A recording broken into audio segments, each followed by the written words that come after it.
masih di Bangga Jateng dan masih bersama dengan PLT Wali Kota Semarang, Ibu Insinyur Haji Heviarita Gunaryanti Rahayu M.Sos. Mbak Ita, kita lanjut lagi nih. Oh iya, sebelumnya mau liatin dulu. Nah, ini dia bukunya ya, Resep Makanan Baduta dan Ibu Hamil untuk Generasi Emas Indonesia. Silahkan segera didapatkan ya, harus punya koleksinya di rumah. Dan yang penting ini resep-resep Megawati Soekarno Putri. Wah, ini berarti yang dimasak Bu Mega juga ya? Iya, iya. Jadi saya baru tahu loh Mbak. Jadi pada saat saya menyusun buku ini baru mendapatkan pengalaman ini dari Ibu Mega. Jadi bagaimana kalau memasak yang pakai santan, bagaimana juga memasak kalau gongso dan sebagainya, itu beliau itu ada tip dan trik gitu ya, sehingga itu bisa menjadi makanan yang sedap, makanan yang lezat, walaupun mungkin resepnya sama, bahannya sama gitu. Wah, kita jadi bisa merasakannya seperti apa resep makanan dari presiden loh. Baik, dan ini kembali ke pertanyaan yang tadi ya, mengenai bonus demografi. Indonesia katanya bakal bisa memimpin perekonomian dunia begitu ya Mbak Ita, karena adanya bonus demografi. Tapi ada stunting di Indonesia. Pendapat Mbak Ita bagaimana? Iya, makanya kenapa dari Bapak Presiden ini kan menargetkan pada saat 2020 lalu ini kan angka stunting ini kan sampai 27%. Kemudian tahun 2021 ini kan turun secara ini ya Mbak, nasional ya, itu kan 24%. Dan nanti pada tahun 2024 ini harus 14%. Ya karena itu tadi Mbak, kalau kita mau bicara anak-anak kita pintar, pasti nggak boleh stunting. Karena kalau stunting itu akan membuat anak-anak ini yang pertama akan mudah terkena penyakit ke depannya.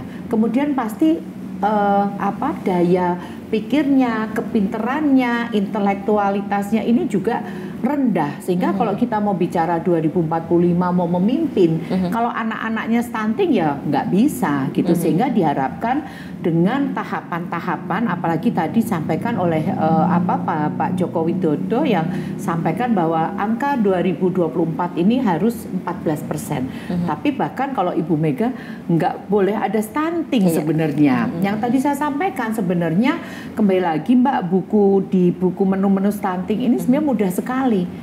Mudah didapat dan tidak mahal. Karena di sini Mbak yang buku tadi sampaikan, ini Mbak, jadi di sini ini ada namanya, ini harganya. Dari satu makan ini hanya 1.000. Kemudian di sini ada komposisi nilai gizinya. Lengkap sekali ya. Lengkap sekali dan nggak susah karena kan kayak kacang hijau, kita didapat hanya membuat variasinya ini yang menjadikan anak-anak ini senang gitu ya melihatnya. Nah ini yang kita perlu nih, bahkan hanya cuma 900.000. Dan ini kalau pisangnya ada di halaman rumah udah dikurang lagi nih harga pisangnya. Paling cuman beli santannya saja.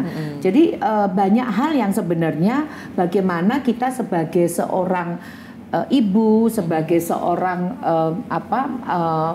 keluarga ini mestinya bisa membuat anak-anak kita ini tidak stunting. Sebenarnya mudah sekali. Ada proses untuk anak-anak kita ini tidak stunting. Nah, kalau zaman dulu kan ibu-ibu ini cerita zaman dulu gitu ya. Ibu-ibu kita ini kan nggak ada nonton TV Mbak, nggak ada namanya HP. Kalau sekarang ini kan nonton drakor, betul. Ya kan. Kemudian main medsos gitu kan. Kalau dulu sibuknya di dapur ya. Sibuknya di dapur karena nggak ada TV kan. TV aja baru jam 6 sore, ya kan. Jam 6 sore, jam 9 aja sudah habis. Pagi-pagi nggak ada TV Mbak. Kemudian ya HP nggak ada.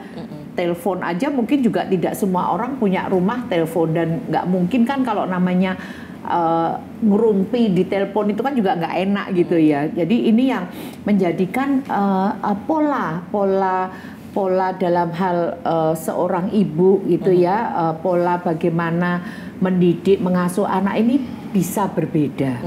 Nah ini yang mungkin yang kita mesti lakukan. Ini kita harus mengikuti zaman dulu. Zaman dulu ibu-ibu kita ini yang bisa kita contoh. Kemudian kembali lagi yang bonus demografi itu tadi Mbak.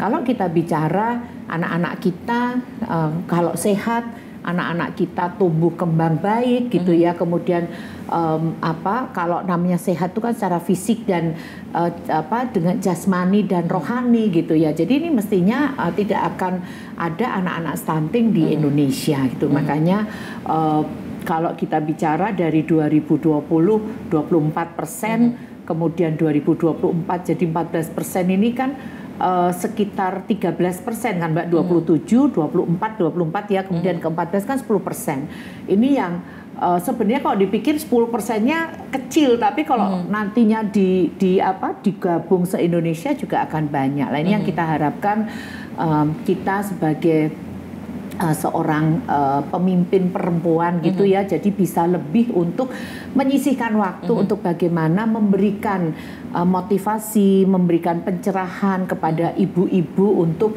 bagaimana mendidik anak kita ini baik secara fisik, secara rohani, ini menjadi anak-anak generasi emas Indonesia. Oke, kita jadi belajar banyak ya dari pemimpin-pemimpin wanita seperti Mbak Ita dan juga Ibu Mega. Ya, saya pun juga rasanya diingatkan ya, jangan nonton drakor terus ya Mbak Ita. Perhatikan juga gizi anak begitu betul, ya. Betul. Dan seperti tadi kembali lagi ke masalah stunting, walaupun kecil angkanya, Semarang pun juga salah satu yang kecil ya, hitungannya. Dan sekarang menjadi pilot project bagi proyek untuk penanganan stunting di Jawa Tengah. Ini apakah ada treatment khusus yang dilakukan di Kota Semarang sehingga bisa mendapatkan predikat tersebut? Ya, jadi yang pertama adalah kita membuat klasterisasi Mbak. Jadi ya kalau Semarang itu pasti adalah 1-2 gitu. Tapi kita pilih, kita fokuskan ke beberapa daerah yang stuntingnya tinggi. Dan menjadi pilot project ini yang kemarin adalah di Tanjung Mas. Jadi Tanjung Mas ini ada daerah pesisir di mana banyak tingkat di kemiskinan ini juga tinggi, kemudian juga angka stunting tinggi, pernikahan anak juga tinggi. Ya, ini salah satu juga faktor stunting gitu ya, karena kan kalau pernikahan anak ini sebenarnya dari sisi kandungan, dari sisi alat-alat reproduksinya perempuan ini belum maksimal sehingga bisa menjadikan anak itu stunting. Nah, dari pilot project itu adalah bagaimana kita mengintervensi di wilayah itu dengan diberi makanan tambahan dari menu ini.